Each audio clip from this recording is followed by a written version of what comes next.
From Whittles Field, this is Archbishop Spalding Lacrosse. Today, the Cavaliers look to continue a red-hot start to the season as they welcome in the Mountaineers of Everest Academy. And guess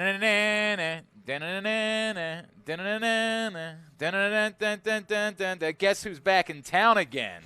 Andrew Scally, Sean Hatley, alongside yours truly, Glenn Clark. The boys are indeed back in town, and the boys are buzzing for the Cavaliers. Andrew, I don't know how much more you could ask from this team in the 4-0 start they've gotten off to this season. Yeah, the boys are definitely buzzing. We got Sean with the air drums no less than 10 seconds into this broadcast, so it's going to be a good game. But on the field, the action has been just as exciting. Spalding is off to a great start here. It's been a balanced attack, offensively, defensively, restrained line, so I'm excited for them to keep that momentum going here today. And, of course, Sean, the two of you abandoned me on Saturday, and no, I haven't felt any issues about it whatsoever and didn't have to see my therapist. I don't know why you ask, but this was, to me, maybe their most impressive performance of the season, a 14-8 win over Western Reserve, in which that team aspect that we keep talking about, that everything seems to be clicking, that continued in their fourth win.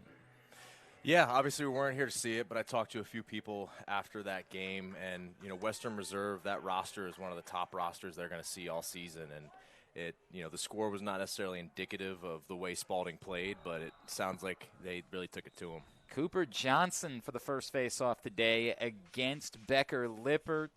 Cavaliers moving left to right on your internet dial on the white shirts, white shorts, red numerals. When the Mountaineers have it, black shirts, black shorts, white numerals, they'll be moving from right to left. And Cooper Johnson did a nice job picking up a good amount of the work on Saturday. He came into today 58.1% on the season, 18 of 31. Cavaliers with the ball first, trying to stay hot. Brady Mollett getting topside, but backing it out. Grady Swederski, Brady Mollett. Well, they're not going to have that possession very long. Joey Matassa, the attack. First midfield, Jack Newell, joined by Brody Moss and Diego Garza as the Cavaliers get it right back.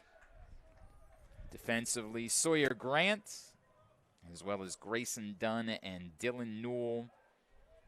And in cage, Jacob Newman for Spalding. Matassa keeps it moving. Now Mollett. Running shot, stinger to the corner. Why not? I mean, Glenn, you see Brady made a dodge on that last possession, got the ball taken away, but he didn't quit. He chased him to the midline, ended up taking the ball back. They got another possession, and guess who stuck it in the back of the net? I would say one Brady Mollett did that. You got it, Glenn. It's like I saw it and called it and everything. That's, you know what? Mollett coming off a huge game on Saturday where he had 4 goals and an assist. He's got his 8th goal of the season, 1-0 Cavaliers, not quite a minute gone by.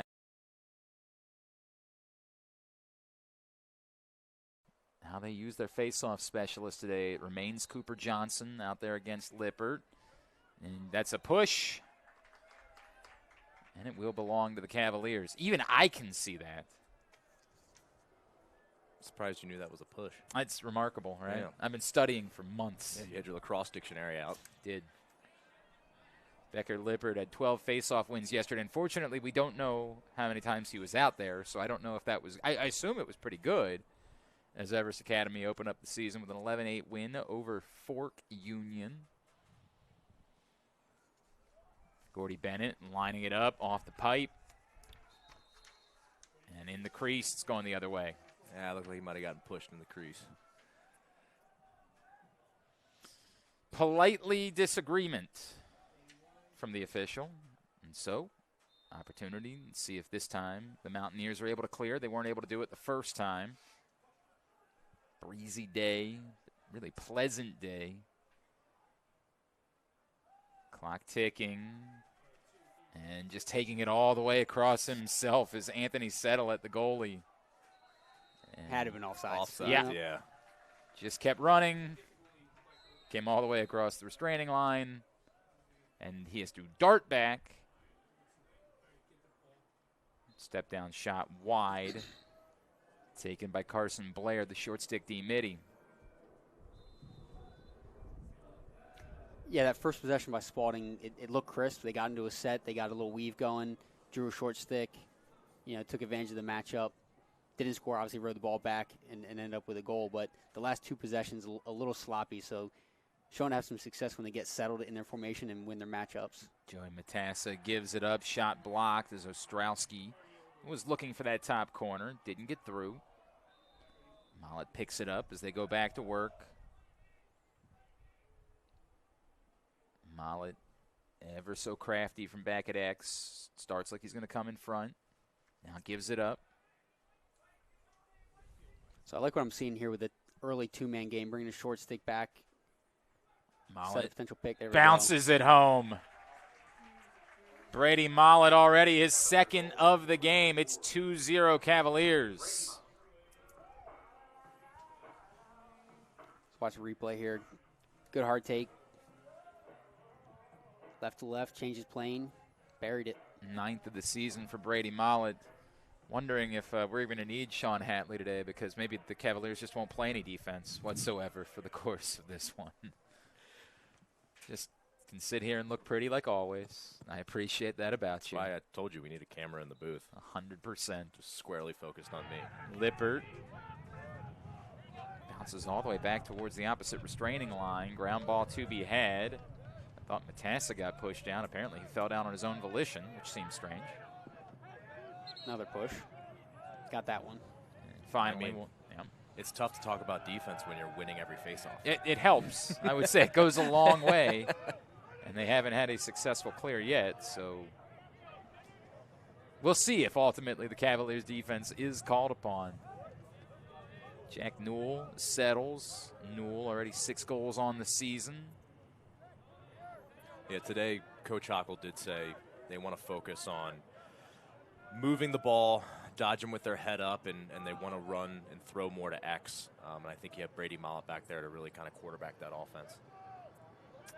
Looking for Newell. Pass gets away, but Matassa will track it down. Works his way back behind to Mollett at X. Still lots of time on the possession clock. Mollett feeds it back in front. Oh, that was somehow saved, or did it sneak over? Crease violation. Crease. Wow. Diego Garza was open. It was a great find. Just couldn't get the finish. It's the second time in the 5 possessions they've had, they've put Brady over on that wing and had him dodge one-on-one. I couldn't tell if they were trying to get the switch off. Well, they do. So they're throwing down the side like you mentioned, and then sending a short stick defender back to X to set a pick and hopefully draw that switch. Both possessions you're talking about, they actually drew the switch. I like Brady on any long pole, arguably in this country. I like him more with a short stick defender. So as long as they keep going back to that, he's going to free himself up for some step-down shots as well as some good looks to finish. Clearing continues to be a nightmare for Everest in this early going. Cavaliers get it back. Moss sends it behind. Mollett. Now Newell fakes the shot, dodges left. Decides to keep it moving. Moss trying to work inside. Good movement here. Got him spinning. Newell beats 2 men, shoots, but it's wide. Boy, he got a great look. Yeah, everything but the finish there. That was great offense. Now catching them in the sub if they can go quickly. Mollett back behind. So they got a man advantage here for a second if they take advantage of it. Trying to race a pole out. Step down, doesn't get through. Newell had a shot blocked. Down to 22 on the possession clock. Moss picks it up. Moss gets inside. Moss can't put it on cage. Mollett picks it up. Still 15 seconds. On the opposite side, Moss trying to dodge free. Doesn't like what he sees. Gives it up to Matassa. Matassa trying to find some room. Closing seconds. Feeds it in front at the buzzer. Diego Garza. Great look. What a look. What a catch and shoot. With what, 1 second left on the shot Absolutely, clock? And he paid the Buzzer price beater. for it. March Madness, baby. It's true. Buzzer beaters all around. I know it's a big day, and I apologize. It wasn't Diego Garza. It was Grady Swederski who scored the goal. My apologies. Grady Swederski, the goal scorer. Glenn's bracket has all of the lowest seeds making it to the Final Four. It's been wrong a lot of years. I've been wrong basically every year, forever. But the year that it happens, Glenn. I do have Mount St. Mary's beating Duke, right? You feeling that, Andrew Scally? One game at a time. Oh, yeah, get American tonight. I understand that. Tough phone feeling American. reckless, Glenn. Violation. It'll go the other way. For Grady Swederski, that's his 10th goal of the season, leads the team. And give the assist to Joey Matassa, his first today, his 6th of the year.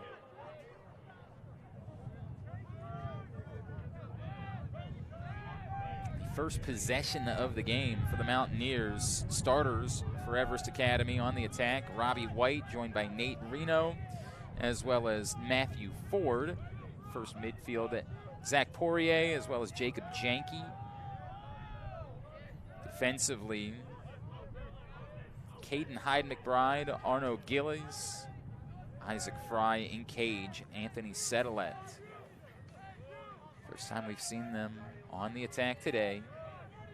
Robbie White has that turned aside by Jacob Newman. Sean, you should tell us everything you know about defense. We don't know when the ball's going to be back down here again. Just give it a How does it work? Data dump. What's the please. concept? Don't let them put ball in back of net. Strong. Simple as that. Don't call him the best color analyst in baseball for nothing. Good look inside. Yep, just couldn't handle it. Sawyer Grant has it pop out of his stick, but right to Jacob Newman. Newman, however, in trouble. Is he going to throw the flag? No. Wow. Okay.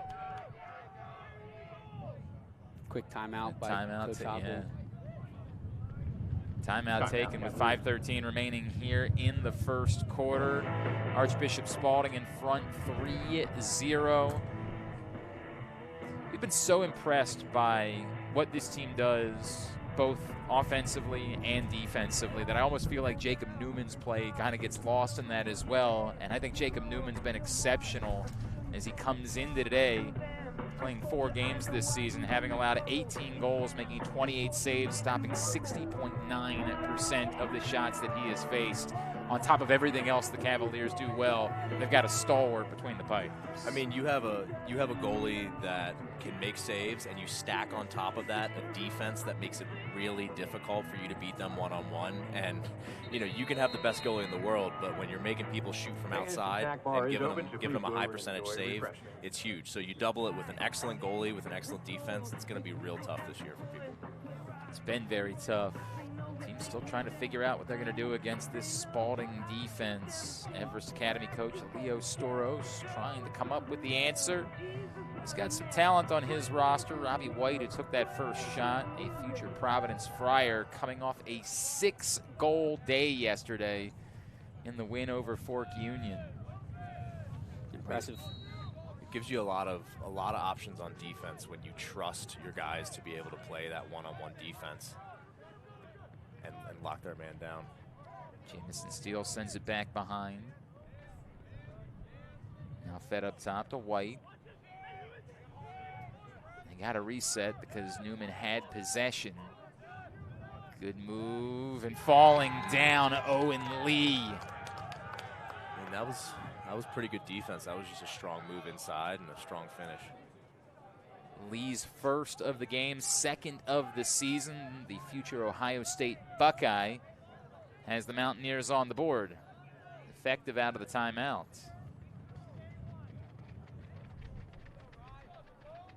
Back to the dot. And this time Ryan Criswell's back out.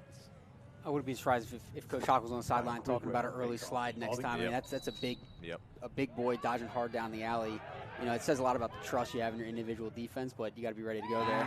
Lippert wins it clean, takes it all the way, eludes Robbie Hopper, which isn't easy to do, and makes it 3-2.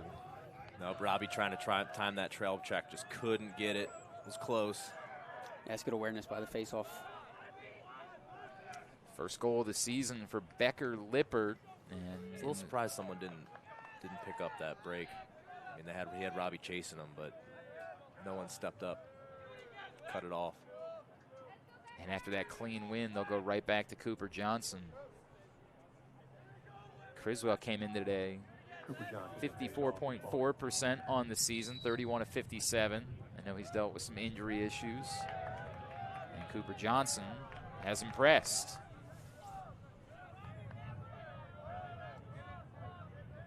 Let's see if they can get a nice long possession. Back-to-back goals scored by the Mountaineers. They cut it to 3-2 as we've moved past the midway point of this first quarter. Joey Matassa somehow able to hold on. Yeah, but now you got him on a short pole. I like that. Good look. Find in the middle. Knowles drops it low. Just couldn't finish. Good save, but a good ground ball there. Maintain possession, get a reset of the shot clock back up to 60 seconds. Back to Matassa. Matassa sends it behind to X. Swederski as they keep it moving. Mollett looking for a screen from Garza. Mollett gets inside. Shooting percentage hasn't been great today. It's definitely dropped a little bit here, but nothing's getting to the cage. I mean, it seems like there's a lot of deflections by defensemen, hitting guys. Getting free. That one looked pretty good. That one got there. And for Brady Mollett, this quarter is his recital. He thinks it's very vital to rock a rhyme that's right on time. Hat tricky is Brady Mollett's title. With still 3:34 to play in the first quarter. It's now 7 goals over his last 5 quarters for Brady Mollett, 10th of the season to make it 4-2. I mean, he's beating his matchup. And, I mean, if I'm Coach Hockle, I'm going to run that until it runs its course. Exactly, until they stop it. Yep. Keep attacking. Lippert, the fairly clean win this time going up against Johnson. I think that's his first win against Johnson today. Leads to an opportunity. Nice. You can't lay it out there for too long as Robbie Hopper is going to get you. Gave him the first one. Right, spot you one. Spot you one. And let's see how the rest of the day goes. It's ho-hum, Robbie Hopper doing it again. Which I'll be honest, I mean, an over the head check on goal line extended is quite a risky check there. If it doesn't land, ball goes back in the net. Could be a penalty. It could be a penalty. It could be coach scratching your head. Got away with one there, but sometimes better be lucky than good. And for Hopper, it's quite often good. So I was say that's my life. And this is interesting. Some early run for Zach Gutierrez today. Sophomore from Crofton. Out there with the midfield right now. Whose brother was on that team that made that championship run a few years ago. It's just cleanly picked off.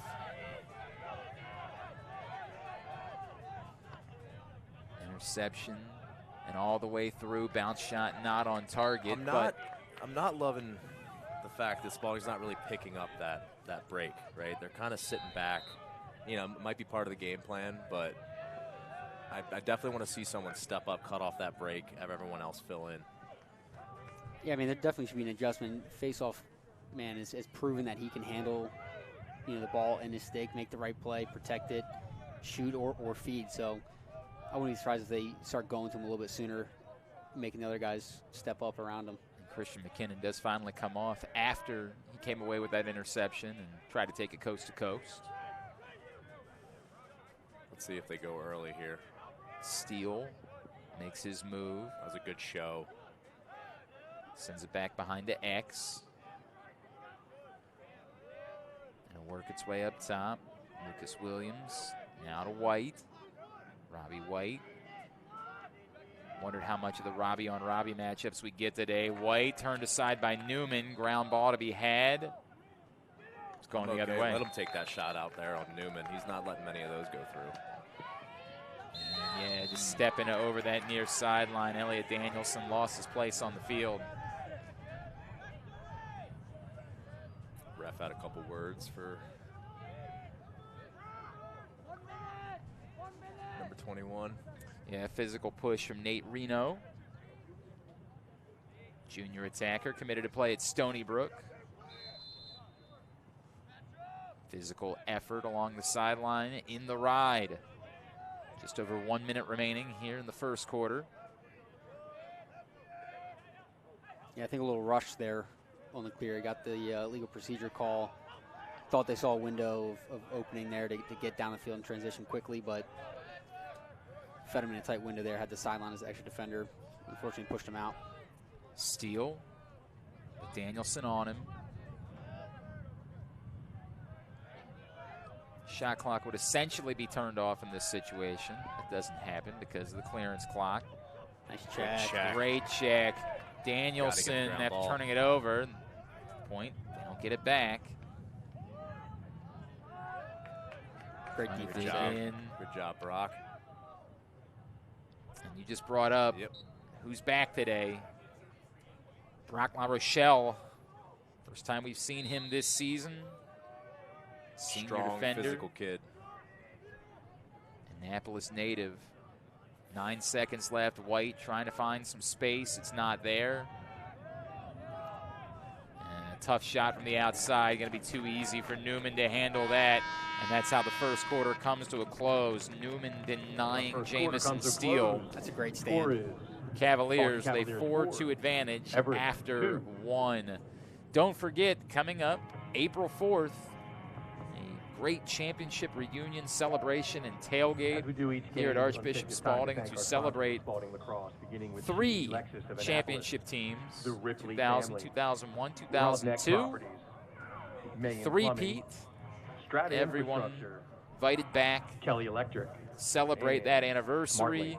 And those teams have Thank played you, such a sponsors, as significant always. role in helping Spalding end up in the A Conference. Looking forward to having everybody back here. If you've got any questions or anything that you want to know about the event, check out the schools and the athletic department's website. You'll find Coach Hockel's email address right there. Reach out to him, let him know. But just going to be a great, great event. Looking forward to seeing everybody back here ahead of a very big game that night against Gilman. Glenn Clark, Andrew Scally, Sean Hatley with you. Spalding in front 4-2. Sean, will start with you. Observations from quarter number 1. I mean, Spalding's defense, I think, did a good job of taking away their strong hands. I definitely want to see them slide a little earlier, but other than that, I mean, Newman's been playing great in the cage, and you know, I'll let Andrew kind of talk a little bit about what the offense was doing, but overall, defense played pretty well. Just got to get those slides going and stop that break, because really that's where the opportunities have come from. Yeah, and offensively, I mean, another great first quarter. They've proven when they're patient, they get deeper into the shot clock, they can beat their individual matchups.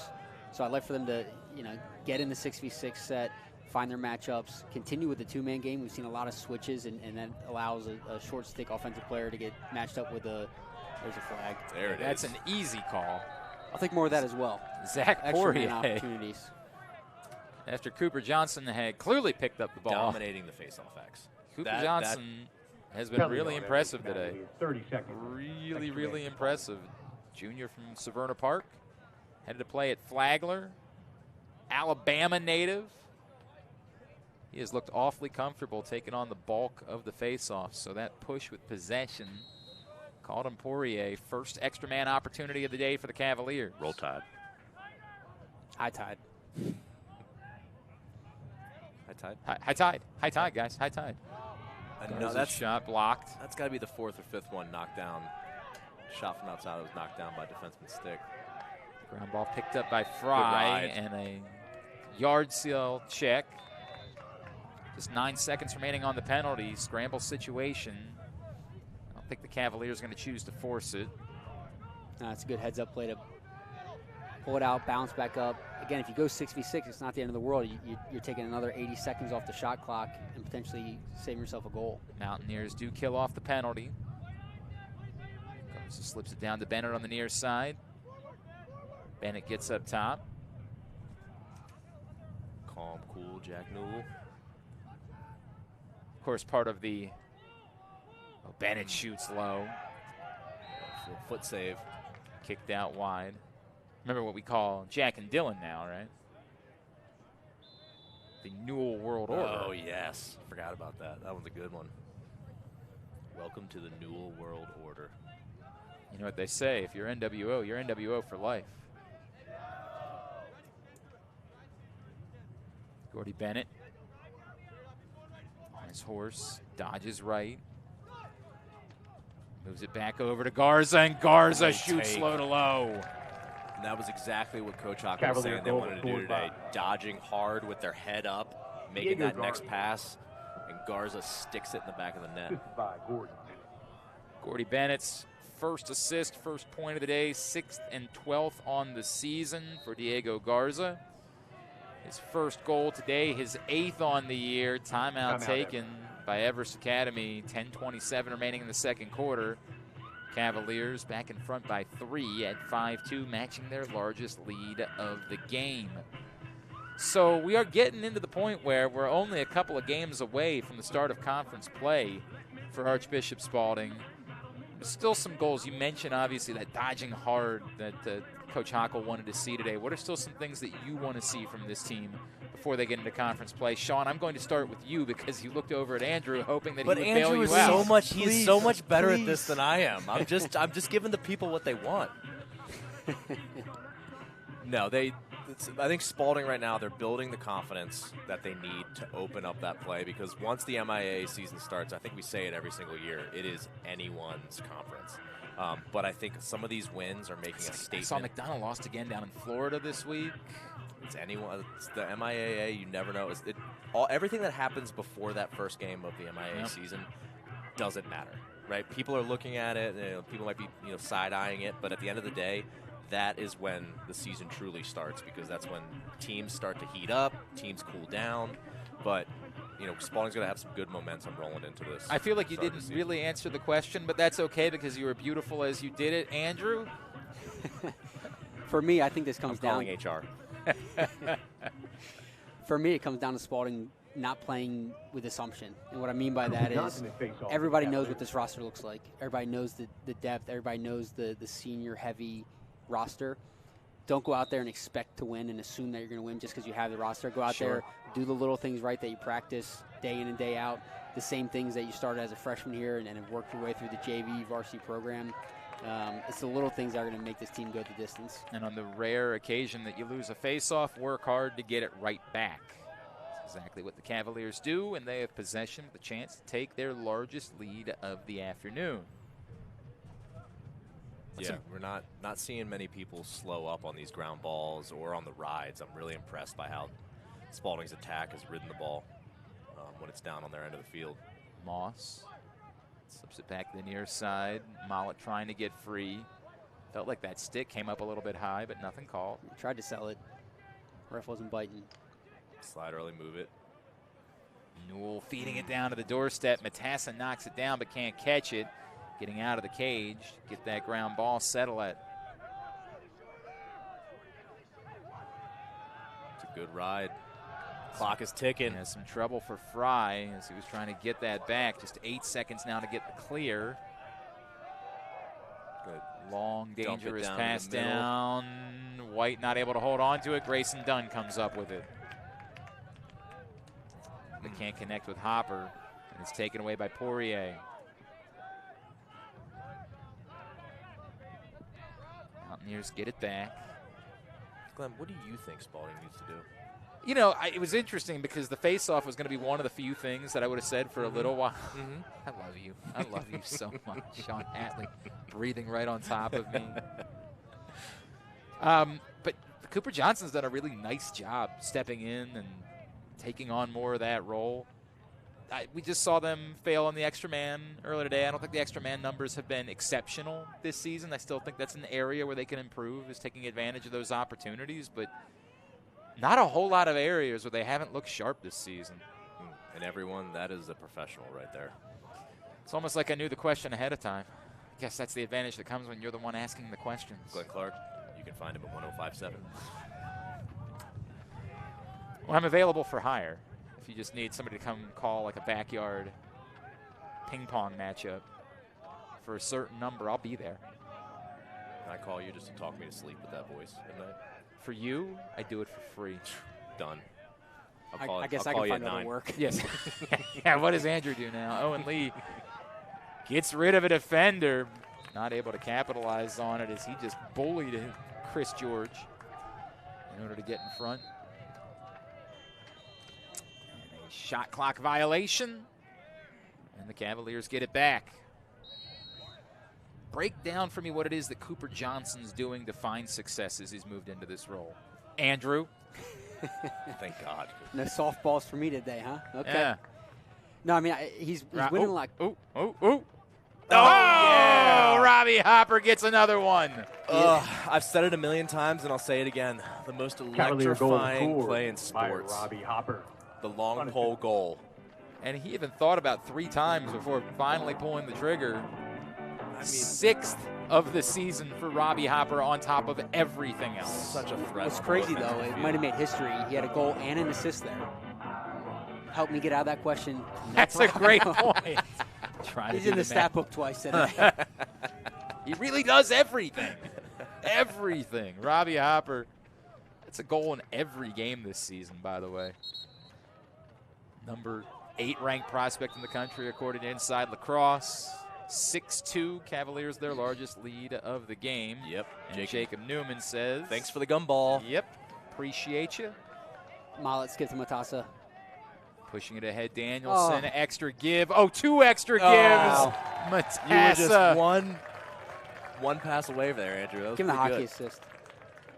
That's a Cavalier goal well-executed scored by fast Joey break. Matassa. Again, I'm excited to be here. Just Grady sandwiched in Swederski. between 2 just absolute studs. Joey Matassa's first goal, 2nd point of the game. Grady Swederski's first assist and 2nd point of the game. 5-2 Cavaliers. They've run off 4 straight since Everest was able to get back to a 1-goal game.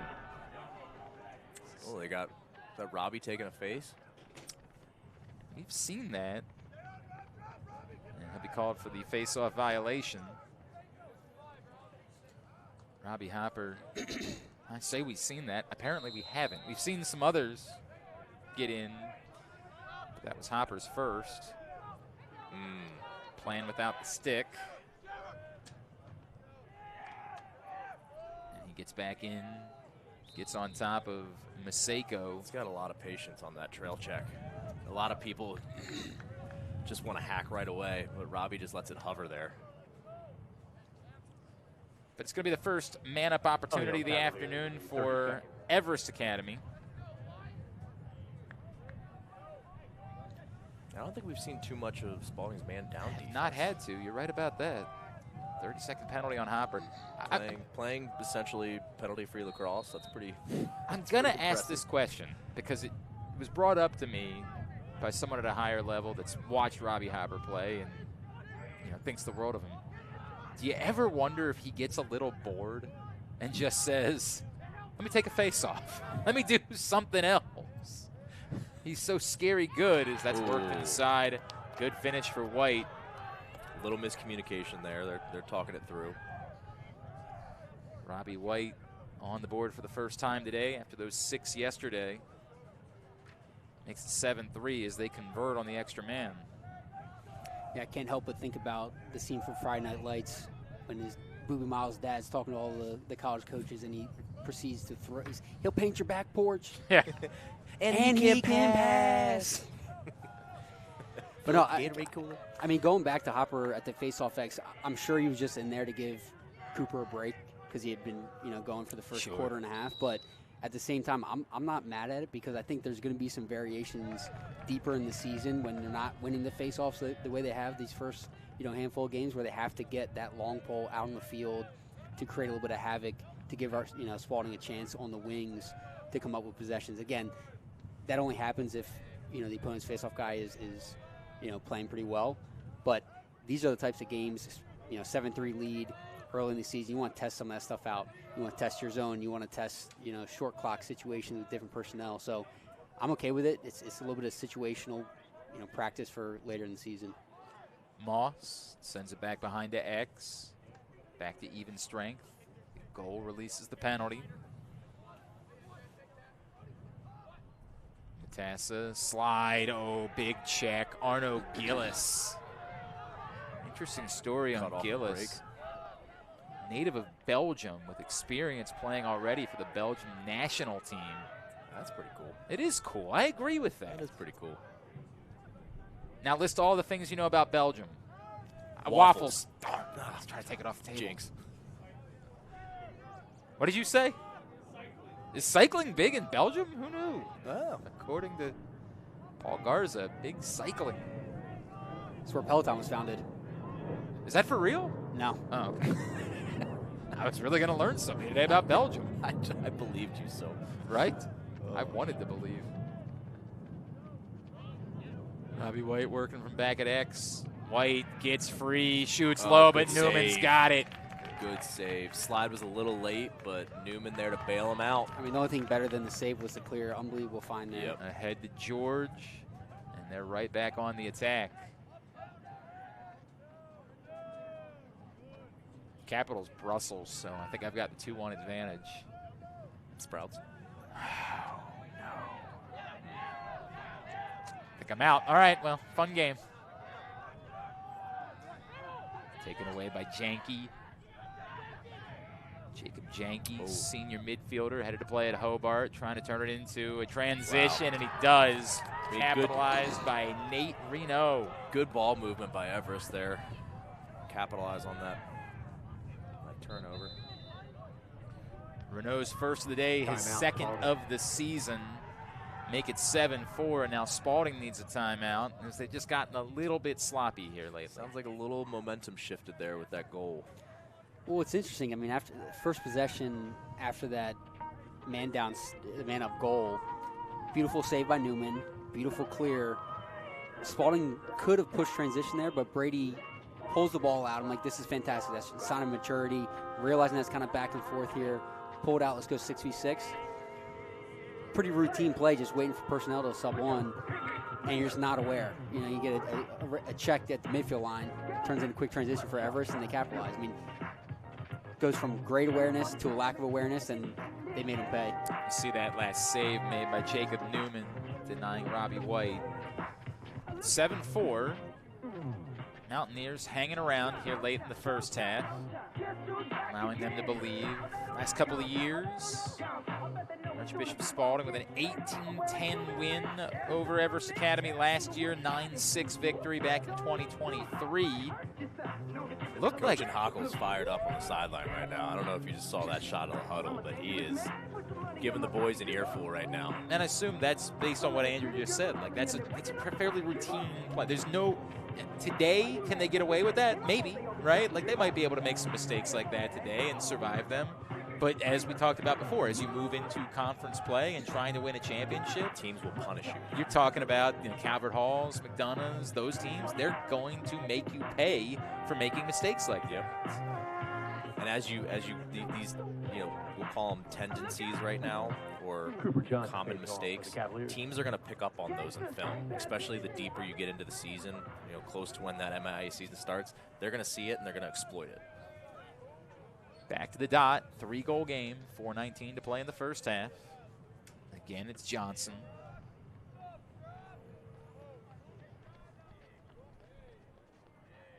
Johnson's older sister, Brennan, is Spalding alum. It's a family affair here at Spalding Glen. Often is. Says a lot about the school. Becker Lippert has it off the violation. Glenn has confided in me and Andrew that he wished he had graduated from Spalding. It would have been there are a lot, man. I could go back and do it again. Although I did get the Ivy League education at Perry Hall High School, so I've got that going for me. As long as there's no math, I'll be in great shape. You and me both. You went to Spalding. Hey. Mountaineers with a chance to get back within 2. Lee keeps it moving. Big moments here. Game that looked like it could be going sideways for them. All of a sudden, they convert. They are right back in this thing.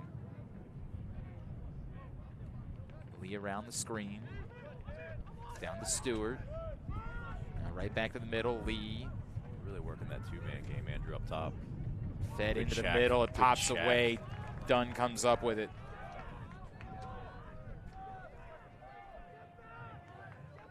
Good clear. Blair brings it over.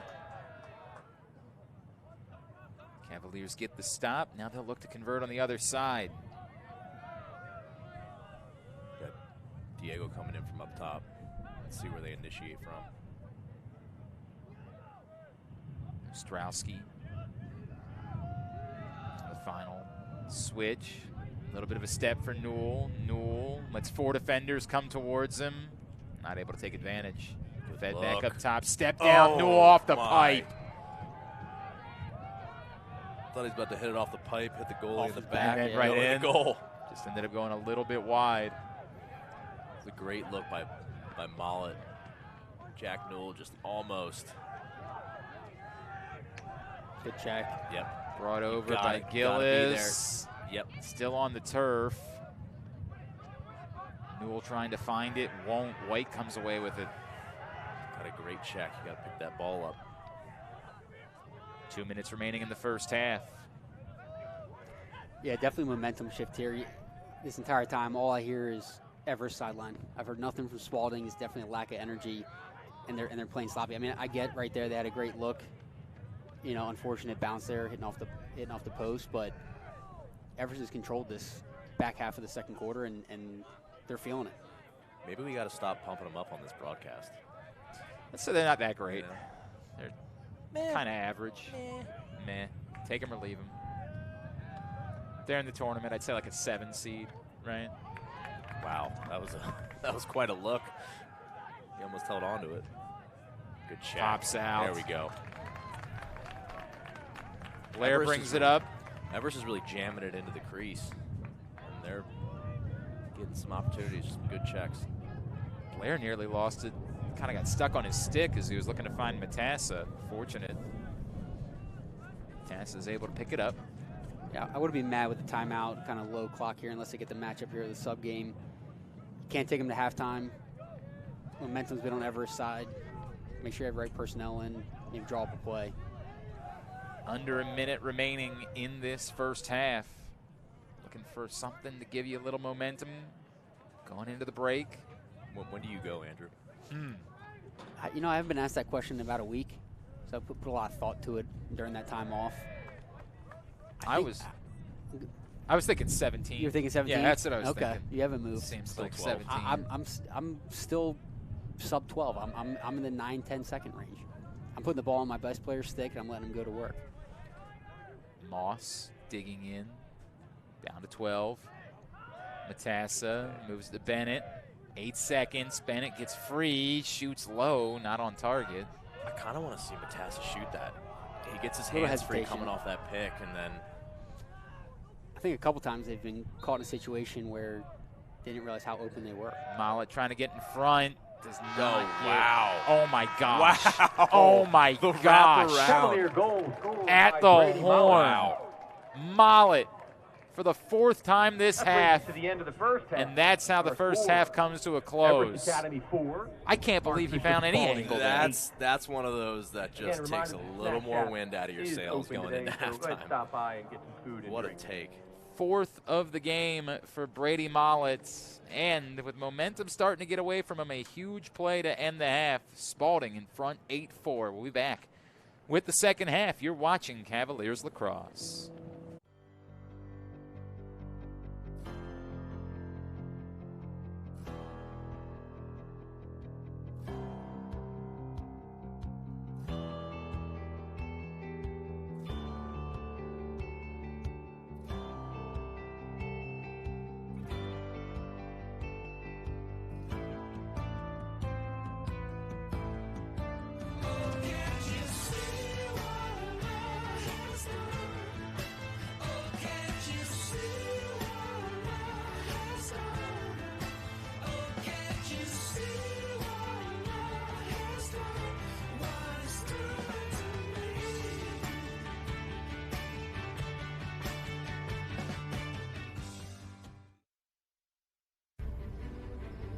I still remember my first day. You're going to grow so much. You're going to be prepared for success in college and in life. You will find a deepened faith. Become a leader. You're going to be pushed more than you ever have been before. It's going to be difficult. And this community will help you become the best version of yourself. You're about to have some of the best days of your lives here. And when you look back, you will realize you were always part of something bigger.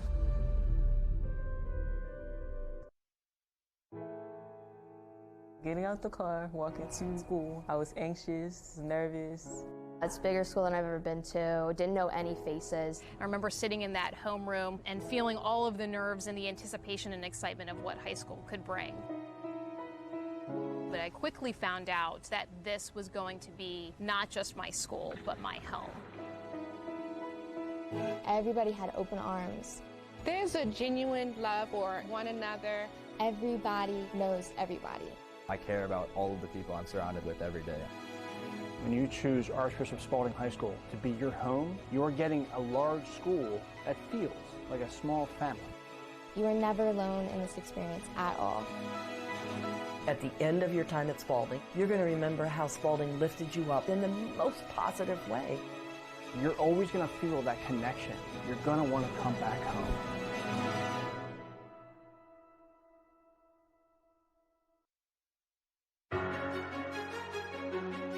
The Spalding community is definitely one that I would describe as united. There's a genuine desire to serve, to exemplify Christ. And we see that every day in this building, from something as small as a senior helping a freshman with their locker, a teacher comforting a student. We see it in the smallest and the largest acts of kindness. I knew it would actually be my calling to strengthen the faith life of the students that were around me in the way that I had my faith life strengthened as a student here before. There's a million different people, a million different backgrounds. People come from all over the world, but the fact that we can all come together on faith, that's literally the embodiment of one body in Christ.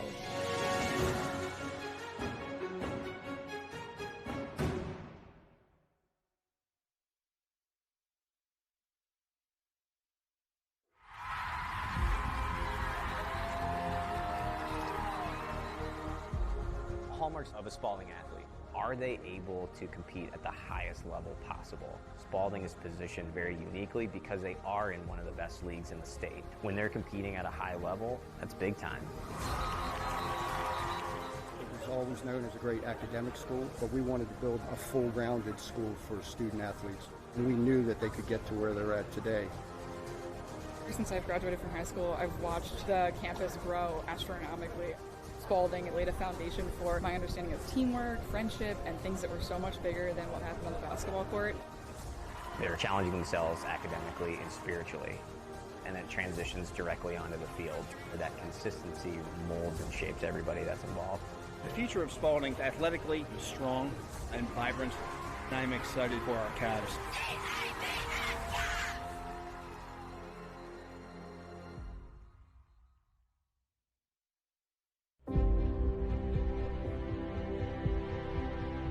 The growth of this school is unbelievable to me. The opportunities that are afforded to these students, it's impressive. The nature of our size impacts the growth because of the options that our size enables us to offer our students. We're very deliberate about knowing emerging trends. We have so many different academic programs. We have so many different co-curricular programs. If there is anything that is of interest to you, all you need to do is ask. It's great to see how the school and the athletic facilities have improved over the years. When I have friends who are alumni reach out to me and I tell them that there's now an engineering building, it tells you the health of the school, which is embodied by the people who make it up. That's why it's been so successful. That's why there's so many opportunities at this school.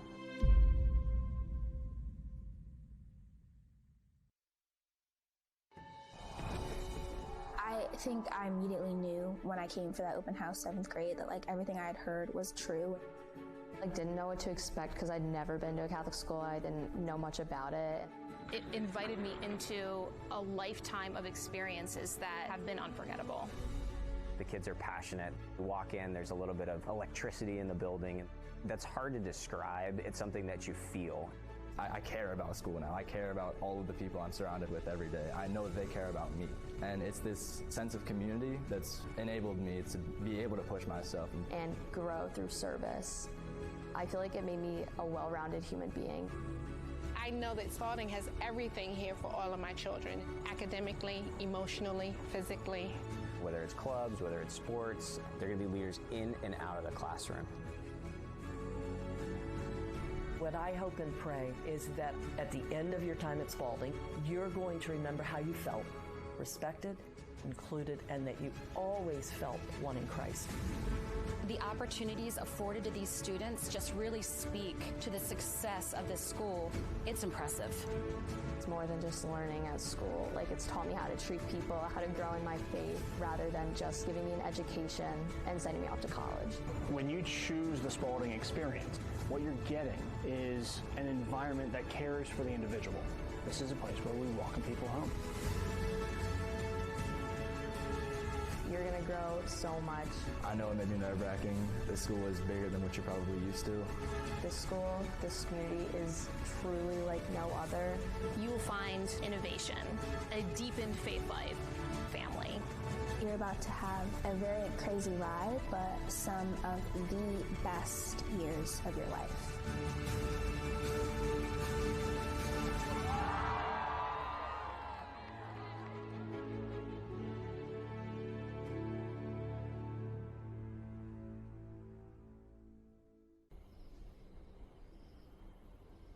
I still remember my first day. We get to school, and my mom was like, "Don't be nervous." And I'm like, "I'm not nervous," but I was freaking out. I really had no clue what I was walking into. Everything was unknown and uncertain. What if I don't find my friend group? What clubs am I gonna join? Did I bring my lunchbox? Each step that I took closer, I could feel my heart race, this mixture of anticipation and excitement, the fear of the unknown. From the moment stepping on campus, like, I immediately knew everything I had heard was true. I found what I was looking for. A lifetime of experiences that have been unforgettable. High school is where you figure out who you are. Spalding cares about that. Academics, activities, there's something here for everybody. Whatever it is that you are looking for, we'll provide it for you. The most challenging, relevant, cutting-edge programs, the International Baccalaureate Project Lead the Way. You look at the students, they're leaders. They're challenging themselves academically.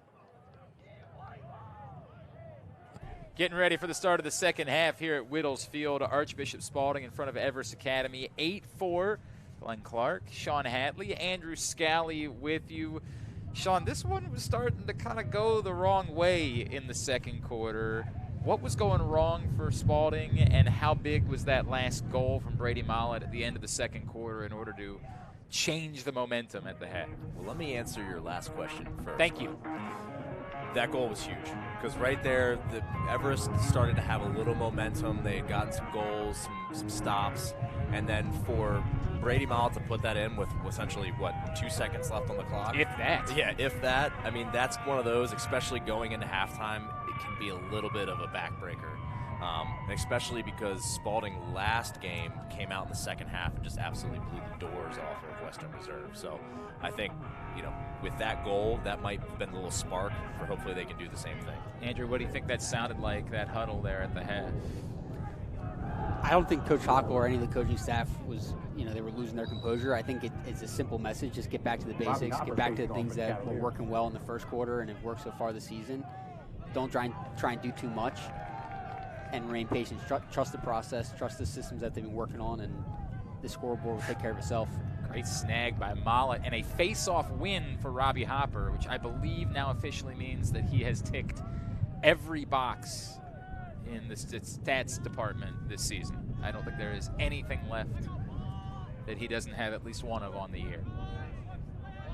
Good point, thank you. Probably has not recorded a save. An Oscar. I think he's got an EGOT, actually. Swederski draws the flag. That slash. So it'll be the second man-up opportunity of the game for the Cavaliers. They were not able to take advantage of the 30-second penalty in the first quarter. Let's see if they can't change that here. It's actually an unnecessary roughness, not a slash. On Arno Gillis.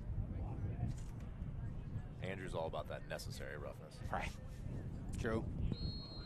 I don't really understand how any roughness is unnecessary. It's a physical sport.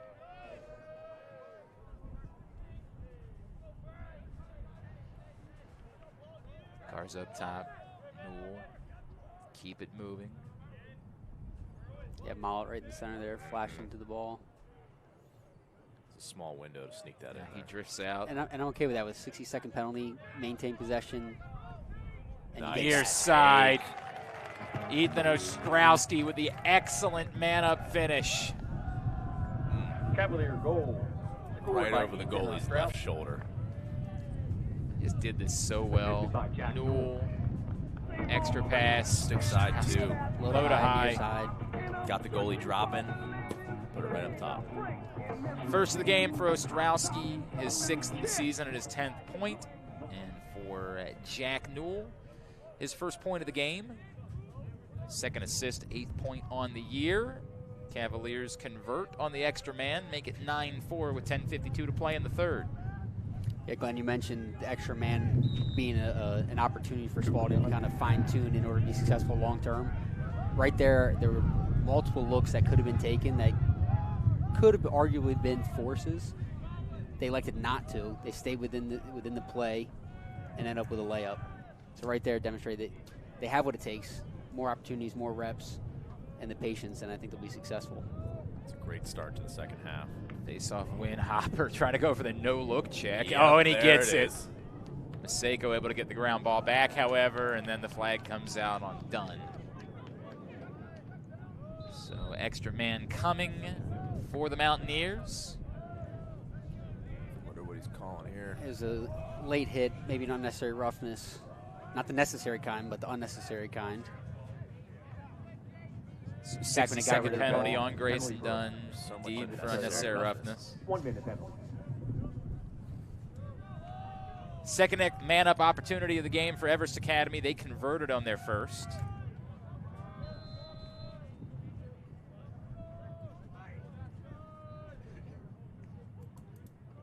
Lee within the middle of the field. White. It's good talk from Spalding's man down defense. You can hear him from up here. We saw Reno flash towards the middle.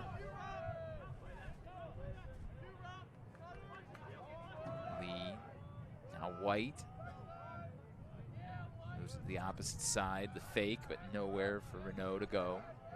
Yeah, not much action, not much movement here offensively for Everest.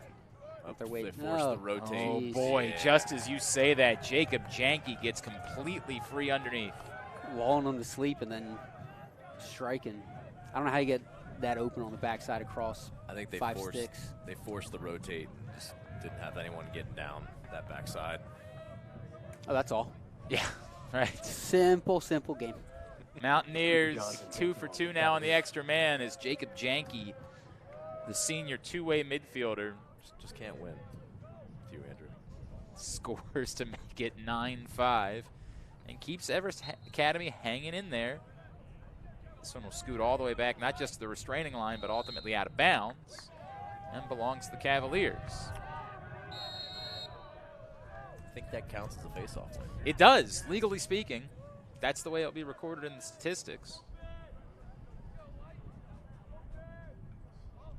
No style points. Andrew, what do you think has been working on the offense that they can try to replicate here? Well, early in the game, the two-man game was rolling. My job. They took my job. They took our jobs. No, the two-man game's been successful, and what's nice about having 6 guys out on the field that can play, when you go two-man game up top, you have the ability to throw forward or to throw back. So early in the first half, you saw a lot of throwbacks, which led to some step-downs. I'd like to see Spalding kind of throw forward and again throw through X. Right there, tried to throw forward, but so throw forward once, that's throw through X. Necessary roughness. Nolan Renault with the big hit to force the turnover. Define necessary too, right? Like, need is one of those funny words. My kids use it all the time. They're like, Dad, I need some more soda. And I'm like, you don't need any soda. What are we doing here? What does need mean? Need and want can sometimes blend together. I just feel bad for cutting off Andrew because when he's talking offense, yeah, I want you to stop doing everyone that. Listens. I don't need you to. Hey, we'll Glenn. survive. But I want you to. I want you to. Yeah, it's okay. Glenn, send me your therapist number. Actually, we'll do joint. Yeah, go together. It'll be a joint session. You work with a monster. Triple couple session? No, you'll be in the parking triple lot. session? Gonna need you to leave us alone for that one. Some thruple counseling. Sean, this is a safe space. White moves it ahead to Ford. Andrew just doesn't listen to me anymore. Down to 23 on the possession clock. Williams working from X, trying to get top side. Feeds it. White from way downtown. Ooh. Bang. You don't steek too many of those by Jacob. Robbie White, second of the game, 8th of the season. And the Mountaineers will not go away. They cut it back to 3 again at 9-6. Yeah, it's going to be a tough one to watch on film. I mean, clearly looking to initiate from X. Right there defensively, you got to establish who's hot, plant them on the top side of the crease, and be ready to go. Right there, it kind of got stuck in no man's land. Newell looked to go, then hesitated, then decided to go, but it was late and it wasn't aggressive enough. Attackman able to get his hands free, find the open man, and bury it. So clean win for Lippert. Well, it was going to be a clean win, but he couldn't pick it up either time. That allows Johnson to get back into play. He also ripped that from like 13 yards out. Yeah, that was and with a lot of heat on it. It wasn't a cheapie. Cavaliers do get it back. They've managed to keep the Mountaineers at bay. Haven't had a ton of possession.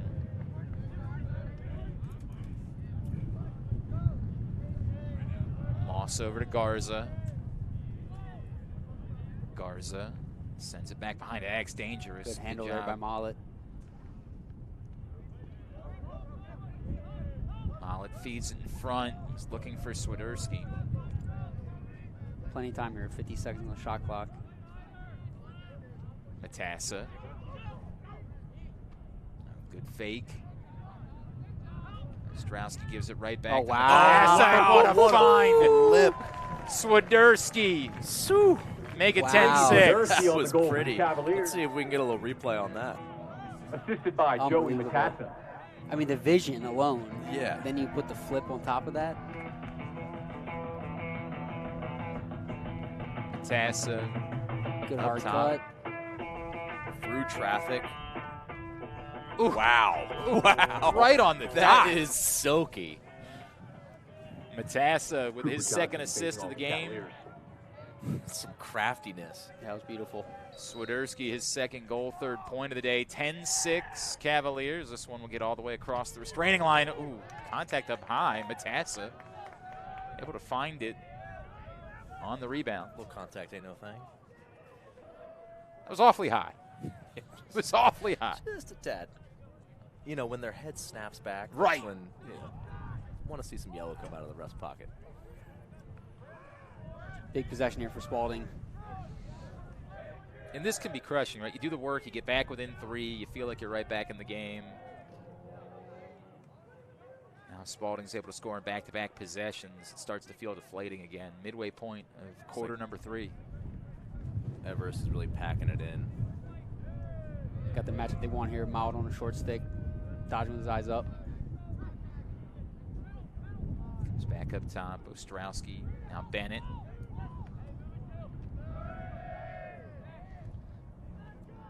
Gets it right back. Sends behind to X. Mollett already has 4 on the game.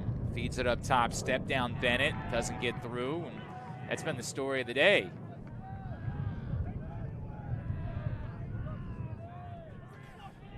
Sometimes you make a goalie look good when you stick the ball right in his, when you shoot the ball right into his stick. Swederski doing the work. Getting it back. Matassa picks it up. Excellent ride effort. Little energy there from the sideline as well after getting that turnover. Cavaliers get it right back. It's Diego Garza who settles it.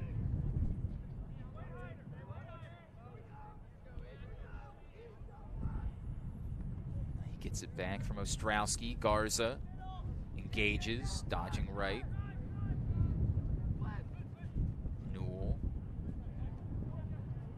around Lee, who's hung up defensively, moves it to the other side. Low shot.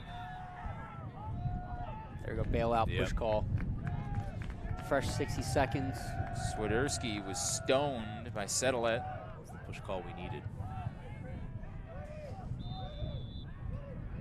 And the push call we wanted. It worked out both There ways you go. that time, Yeah. right? Necessary push call. You picked up what I was putting down. Desirous push call.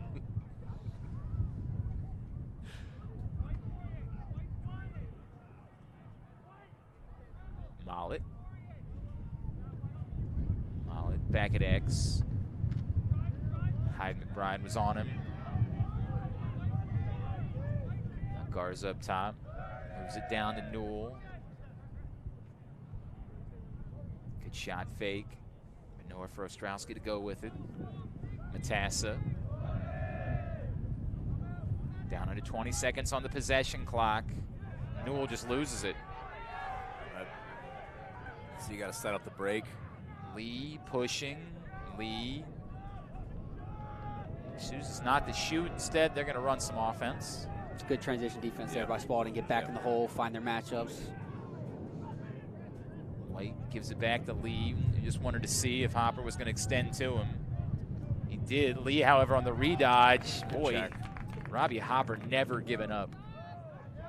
Yeah, I mean, you think he's beat. You go, okay, here's a goal. I thought Lee made a great decision on the redodge. Yep. Half second later, ball's flying 40 yards away.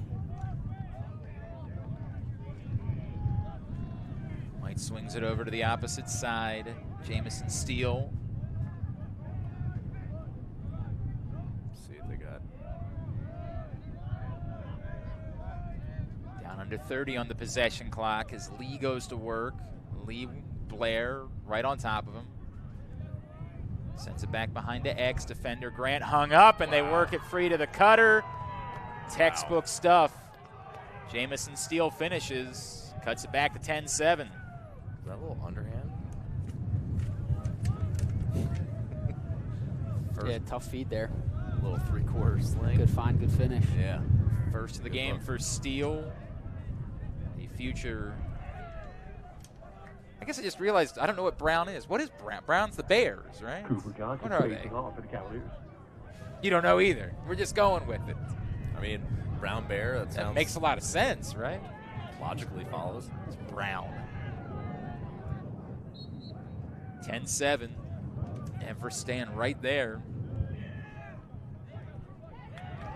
First goal of the season for Steele. Quick face-off win. Not going to force anything. Good heads-up play there by Swederski. I mean, you're up 3 right now, Andrew. I mean, every possession, you kind of want to take that clock down. Yeah, I definitely want to see them swing the ball around, take some time off the clock, but they did that the last possession, and you know, it seemed like they were lacking energy, not dodging hard earlier in the game. You see guys beating their guy one-on-one matchups.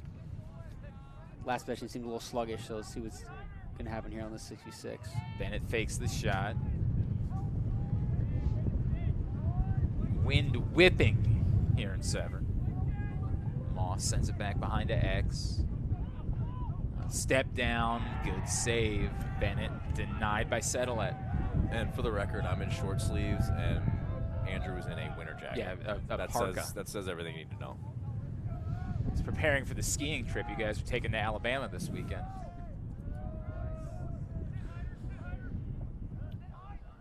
If you notice, Mollett's not on the field here on this possession. Bennett up top. Garza, step down, blocked. Another ball right off of a defender. And a great check over on the sideline by Swederski. I'd say 6 or 7 shots today. I think been you're right. Into a defender. It's like watching a hockey game. Hyde McBride just had that knocked right out of his stick by Swederski. They said Hyde McBride never had full possession of the ball. There. Oh, what a shot.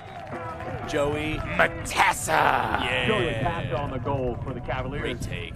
Second of the game for Joey Matassa and his 4th point. Give him his 11th assist of the, or 11th goal of the season. Offside low. First point of the day for Brody Moss on the assist. his 5th of the year, and it's 11-7, 1:05 remaining here in the third. I feel like it's been this 4-goal difference for 3 quarters. It really Just feels hanging around. It's gone up to as Take a much as penny, leave a 5, penny. and then it's gone down to as low as 3. Cavaliers. It's been somewhere between 3 and 5. And a chance for Everest. What's that average line? Hang on a second. I got to take my shoes off. 4. Can I phone a friend? Only Andrew. And if that's the case, you're toast. I'd like to Brussels. I'd like to ask the audience. Belgium.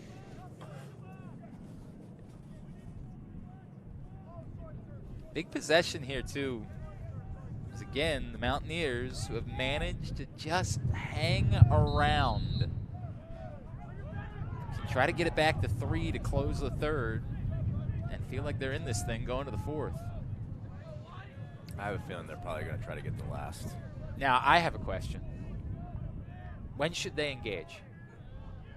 Well, if you ask Andrew, he's going to say 9.5 seconds. No, I'm going to say don't engage. Let the ball die in your stick ends. up by the You know midfield what? Throw it out of line. bounds. Yeah, maybe 30 give seconds. it to the team in white, right? But I didn't ask Andrew, Sean, because why would I do that? I asked you. I'd say throw it out of bounds right now. Right now. That's the appropriate Old strategy. But to truly answer your question, though, Glenn, if I'm on Everest sideline, I'm going right away. I'm down 4 with a quarter to play. I haven't been able to break you're that thinking maybe you want to goal. go try to win a face, Let's get a goal and a face-off. The momentum was definitely flip-flopped on the face-off X. Let's get a quick one and go back to the X and see what we can do. But instead, Carson Blair forces the turnover. Closing seconds of the quarter. Moss, 5 seconds left. Moss will just have to let it fly, and again, it'll be blocked on the way in. That's how the third quarter comes to a close. Cavaliers in front, 11-7 with 1 quarter to play. I feel like I'm broadcasting live from a wind tunnel. Can you guys? We'd like to take this time to thank our sponsors. Don't worry, I'll hold you down. There's storms today. I feel like Jim Cantor. Well, don't worry. You got Andrew with his park on. Ripley so you're good. He's good. Come here, guys. I'll keep it warm. Don't forget, April 4th, Strata Infrastructure. great event celebrating the Electric 25th and anniversary. Smart Rail. Thank you as always. And the anniversary of the 3-peat championship teams, 2000, 2001, and 2002. Looking forward to a tailgate celebration and just a great opportunity to get together. Hope that everybody from those teams can make it out. And if you have any questions about that event, you can email Coach Hockle. Find his email address on the school's website. Reach out. Let him know that you'd like to be involved, how you'd like to get more involved with that event. It's going to be a special night ahead of that game against Gilman. 11-7, Spalding in front, 1 quarter to play. What has Everest Academy done well in order to hang in this and not let the Cavaliers turn this into a laugher? I'm staring at you, Andrew. Fair enough.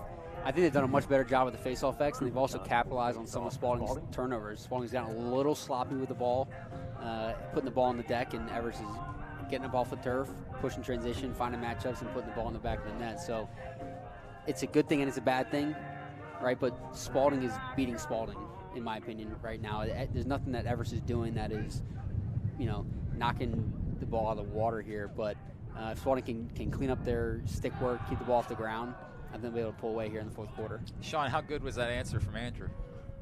Well, I'll give it a 7.5 out of 10. It's a really solid C. That's what they called him. Face-off win. That'll get you out of Perry Hall. Not getting you out of Spalding. No offense. It makes You're like all offense. It makes you valedictorian. That gets you a speech on the stage. A few extra tassels around the You get a call from graduation you row. get a call from the mayor. Said, "Did you finish with an average of a C?" Said, "Yeah." That's a solid C too. That's not even on the fringe. Correct. Comfortably in that C. What is this? 11-7, Spalding in front, but Everest has the ball. Another chance to cut it down to 3 as they've been hanging around. Owen Lee trying to go right at Chris George. George holds his ground.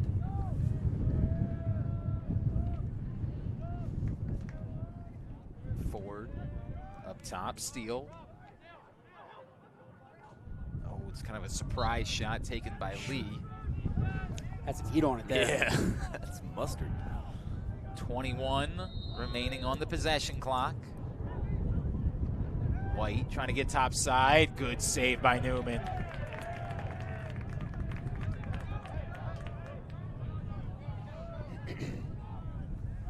Blair able to clear. Pushes it ahead. The Cavaliers try to stretch it back out to 5. Match their largest lead of the game. I just love now when Spalding clears and Robbie Hopper's down the offensive side of the field. Instead of, sloughing in and not giving him any credit, that midfielder is right on his hip. They have no choice. Right on his hip. Slight advantage here. Yeah, a little bit. Pushed ahead to Bennett. Extra pass, not able to take advantage. Flag does come out, however. Moss, hands free. Glenn, I have a question. My hand's up. Yes. Can I call on Sean, please? Can I ask Andrew a question? I think you're at your quota.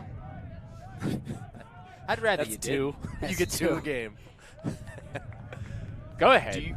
Do you think they're a little too hesitant on pulling the trigger on some of these shots? I feel like they move the ball and they have a look, but then they hesitate and then dump it off. Well, I think it's a combination of things. I think they're probably getting chewed out on the sideline by the coaching staff from forcing to turn the ball over, which is let Everest kind of hang around in this game. So they're being a little bit more selective, which, again, I'm okay with. Let's get balanced. Let's get 6v6, and let's do the things that have been working for us.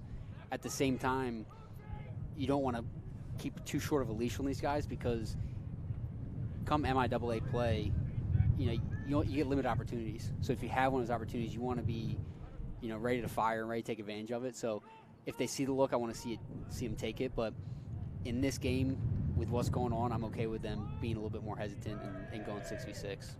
30 seconds already gone on the Poirier penalty. Cavaliers looking for their second man-up goal of the day.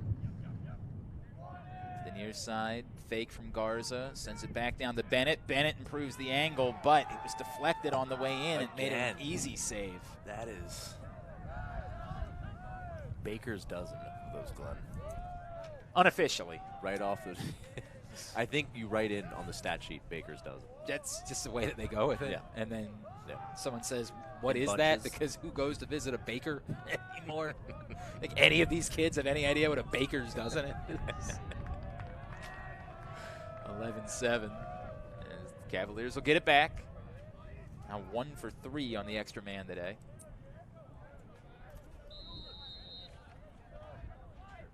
It's like talking about a milkman. They're like, what? What are you referring to? It's a baker's dozen of milk jars, Glenn. I mean, Spalding's done a pretty good job clearing the ball today. I mean, there's been a couple miscues, but they're definitely the one issue with far between. Danielson at the sideline. But it's not something that's kind of regularly plaguing them. I agree. I concur. And on the other side, I mean, riding the ball extremely well. Yeah. Right there, locking off, not giving the goalie any options to hit defensemen or middies, breaking back to the ball. Goalie has to launch it. Good job locking up on the defensive side, and the ball goes out of bounds. And as a defenseman, when you see attackmen riding hard, Moss, yes. Low to high. Moss makes it 12-7. Hey, Sean, no more defense talk. No more defense. Yeah, We're talking I mean, honestly, we're talking low to high. Shooting any chance you get. It's the Hand that down. Andrew Scally model. Hands free, let it fly. Right. They say, Andrew, you're still on the other side of the field. He said, my hands were free. My hands were free, let it fly. Cooper Johnson. First of the game for Brody Moss, his 4th of the season. And they do indeed match their largest lead of the game at 12-7 with 7:50 to play in the 4th. But as I was saying before, I was not rudely interrupted by a sweet goal by Brady Moss. That was, when you're a defenseman, you're seeing the attackman ride hard. Ooh, it gets great you trail fired check. Up. It gets you real fired up. Rockline Rochelle got it out, but Jacob Janke gets it back for the Mountaineers. Sean, I do agree with you. Anytime the goalie makes a good save, offense gets fired up, anything in between the lines. I mean, this is anytime the entire team get excited about it, just builds momentum across the board and often leads to good results. Starting to get late early for the Mountaineers. All the work they did to hang around in this one They got to make a move now or forever hold their peace. Ford.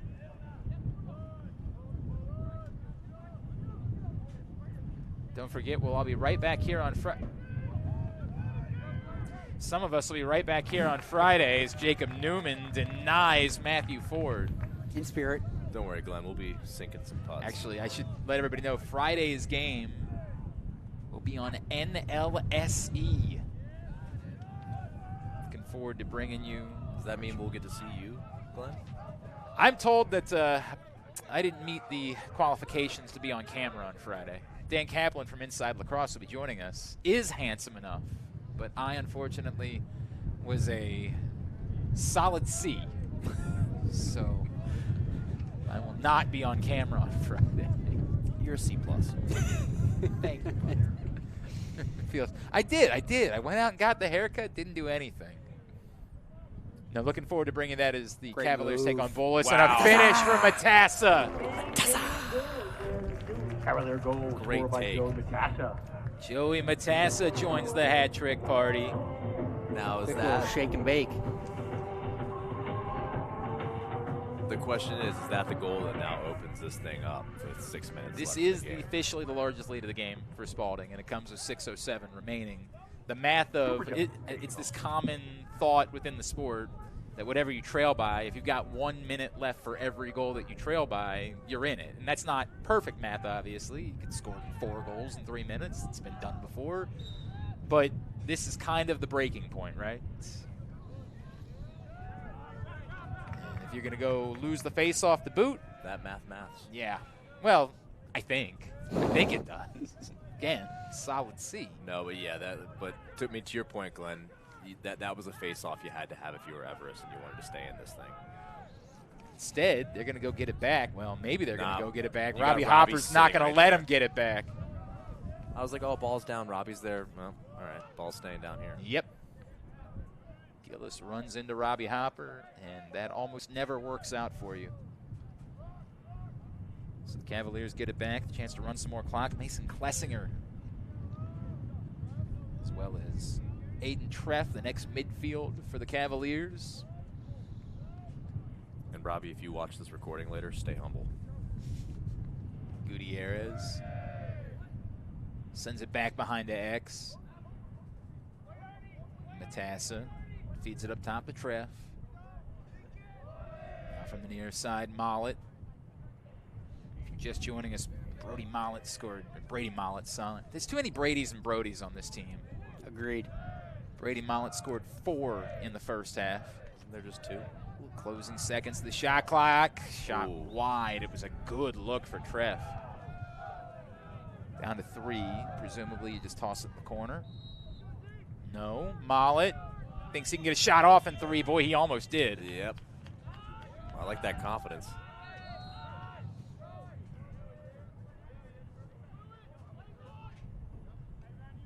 But they do run the full 80 off after winning the face-off, and now 4.5 to play. Spalding's been giving Everest fits on their ride, making them earn every single clear.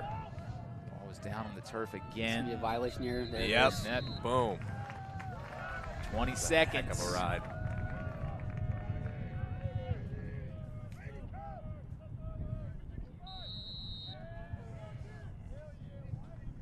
Cavaliers get it back.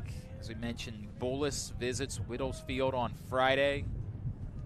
It's been an opponent that's given the Cavaliers some troubles in recent years. They'll look to change that. Yeah, definitely another early test for the Spalding team. Another ranked team. They're going to take on Upper Arlington on Saturday in a game that will be played at Homewood Field at Johns Hopkins. And then conference play at Boys Latin next Friday as Everest extends their defense, No brings foul. the goalie out, gets the turnover, having to force the issue. Transition opportunity, extra pass, and No. Newman with the save, but Oh. on the doorstep. Jamison Rebound. Steele puts it home. I'm not sure they didn't get the foul call down on the offensive side there. I don't know what the ref gestured, saying that, was trapped or he was loose ball or what, but turned into a goal there for Everest. Renault's shot They've had stopped. a couple of those today. They've had that quick clear and push the transition and just caught Spalding sleeping a little bit. Cavaliers, Cooper Johnson. Steal his second goal of the game, makes it 13-8. 3:28 remaining here in the fourth quarter. And a clean win for Johnson. Who's just been dominant all day. Not even letting up. And yeah, they're going to double. They got to try to get the ball out, obviously. So how's your cardio? What I don't like about this offensive possession so far is that they're operating within 5 yards of the midfield line, right?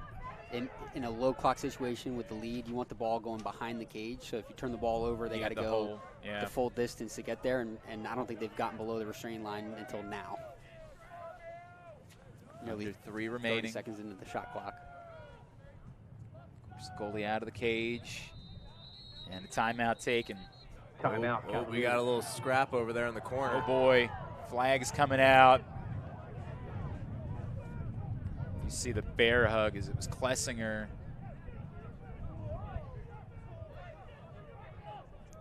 Everest clearing their bench. Coach Mike Terry coming over, having a conversation with Mason. There's no need. Get it. It's an emotional sport. You understand it. Klessinger's a senior from Edgewater. I like standing up for yourself, Glenn. I get it. You know, I get it. You gotta I stand understand. up for yourself, and people are gonna keep trampling. I understand. Do you, Glenn? It's a team sport. You Do you, can't Glenn? only See, think I'm about proving my point yourself. right now. Proving the point right now. I'm going to stand up. Boys, You're boys, wrong. please. You know what? You're wrong. Get out of my face. I mean, the reality of that is it's bigger than that play. It's bigger than standing up for yourself in the last 2 minutes and 45 seconds of a game this early in the season. You know, if that happens, maybe you get ejected. Maybe you can't play the next game. So it is about the team. It is about standing up for yourself, and in order to do that, that means sometimes walking away. Yep. I presume it's going to be penalties both I'm sorry, ways. Sean. What? If you want to get some of that anger out in the parking lot, you want to stand up for yourself. I'll be a punching bag, whatever you need. Just No, saw. it's all within reason. I don't know what the story was. Did you see one of the coaches from the Everest Academy launch the flag bag? I mean, I think he got 20 yards in the air and then 20 yards. I did it, but with this win, that's impressive. So we need 3 minutes both ways. So it doesn't make a big difference. Christian McKinnon was the party on the other side of that. McKinnon and Klessinger having to be separated. Paul, can we get this video and put it on fightvids.com? Okay, all right. No, that's not. Okay. I'm a little bit older, so in these situations, I was I don't typically even the know. guy. Is fightvids.com I don't know. a thing? I was the guy yelling out, "World Star! World Star!" I don't know if that's still around.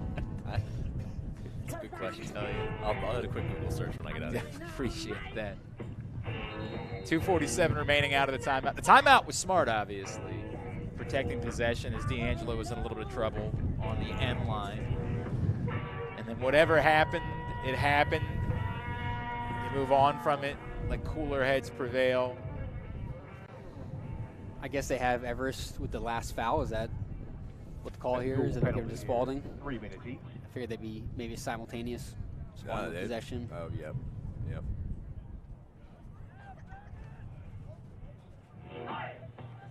3 minutes. 3 minutes apiece. Both ways. Shoo. Well, be 5-on-5 for the rest of the game. Zervalek finds some help. And a full 60 because of the penalties. Good effort to try to hook that out. Hyde McBride not able to get it free.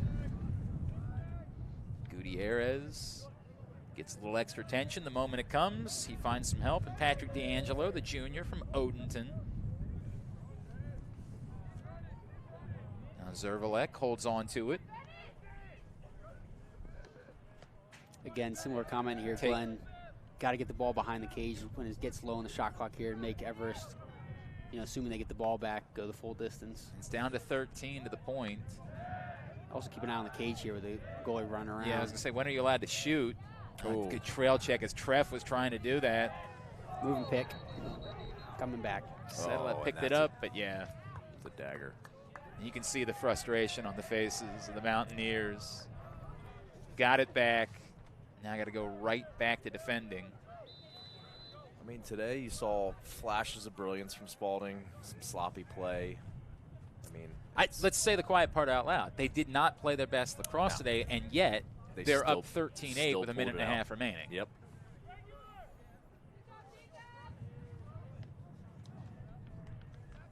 Treff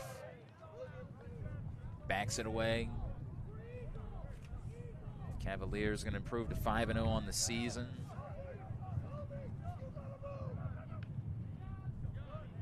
Get ready for a busy weekend. 2 more games over the course of the next 3 days. Zervalek gonna hit 1 minute remaining. To Treff. Treff shoots and settle it with an easy save. I see the eyebrows raised. A few of those shots today from several Cavaliers. And the other way it goes, and Owen Lee cashes it in. Throwing the flag, maybe a slash. Offsides, waved. Offsides. Gotcha. Owen Lee's second of the game. Makes it 13-9 with 44 seconds remaining. For Lee, his third of the season. Zamir's just been the longest last 3 minutes of any game. I don't know if it's the penalties that are coming down. This wasn't the whole quarter? Oh, jeez. Isn't it fitting that it potentially could end as a 4-point difference? It feels like it's exactly what it's been for more or less the last poetic. 3 quarters. Poetic, sure. Facing Are you an amateur poet? Slam. Amateur slam poet. Poet. Thought you were a limerick guy myself. Face-off win for Lippert. 40 seconds left. Seen a lot of things in this sport. I don't think I've seen 4 goals in 40 seconds, but boy, they were trying to make that happen quick. Newman denies Janke as Janke got a good look. Oh. Dangerous pass. Not brought down by Gutierrez, and he gets pushed. It's a smart play by Gutierrez there. Let him carry his momentum down, pushing the back, get a clean start here, hopefully kill this clock. Appreciate Newman's eyes up the field on that. 22 seconds remaining. Flag comes out. And ideally, the Cavaliers will never learn what that flag is. Danielson races it back behind, and Spalding's going to come away with a 13. No. There you go. All right. And that concludes our game this afternoon. I couldn't believe. I couldn't believe they were going to stop it with 0.2 seconds. That's how this one comes to a close. 13-9. Cavaliers are victorious. Boys, some final thoughts from you today. I'll start with you, Sean. I mean, again, I think we kind of mentioned there in the last minute that I don't think Spalding played their best, but still they ended up pulling out a win against a good Everest team. Right? Let's give Everest credit; they're a good team. Haven't had many games under their belt yet this season, but there was some sloppy stuff. There's a lot to work on in the film, and I think Coach Hochul is definitely going to get them rocking and rolling for the next game. Andrew? Yeah, I agree. I think this is a game for film. You got to get in the lab here, figure out what was working, what wasn't working, and be able to highlight certain plays by individuals throughout the game that might not have seemed like a big deal in the moment, but led to, a few goals by Everest or a turnover, whatever it may be. There were some positives in this game. The offense was moving, the ball pretty well at times. So I think this is in the lab, break down the tape, learn it, and then move on to Friday. Bullis coming up on Friday afternoon on NLSC. Thank you to all of you for joining us. Thanks to Paul Garza and his great crew for making this possible. And thanks to Glenn Clark. He was okay. He's he's a professional. He puts up with me and Andrew for pride 48 of Perry. minutes. Solid C effort, I think. Pride of Perry Hall. Thank you, Glenn. 5-0, the Cavaliers improved to Mountaineers, fall to 1-1 on the season. For Andrew Scally, for Sean Hatley, I am Glenn Clark. Again, your final score, Cavaliers 13, Mountaineers 9. You've been watching Archbishop Spalding Lacrosse.